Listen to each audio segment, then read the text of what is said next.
मित्रांनो, पैसा तर सर्वच कमावतात, पण जेव्हा शेकडो महिलांच्या डोळ्यात स्वतःचं अस्तित्व निर्माण करण्याची जिद्द दिसते तेव्हा तो आनंद शब्दांच्या पलीकडे असतो.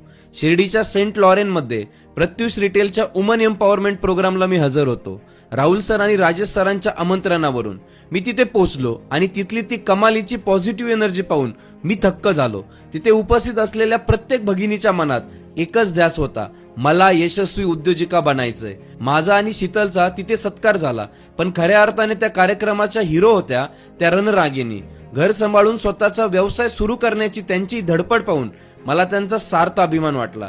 त्यांच्याशी संवाद साधताना जाणवलेली ती आपुलकी आणि त्यांच्या डोळ्यातील स्वप्न खूप काही सांगून गेलं. मला पूर्ण विश्वास आहे की 2026 मध्ये या सर्व महिला प्रत्युषच्या माध्यमातून यशाचं शिखर गाठतील. जेव्हा एक स्त्री सक्षम होते तेव्हा संपूर्ण समाज प्रगती करतो. तुमच्या या जिद्दीला माझा मानाचा मुजरा आणि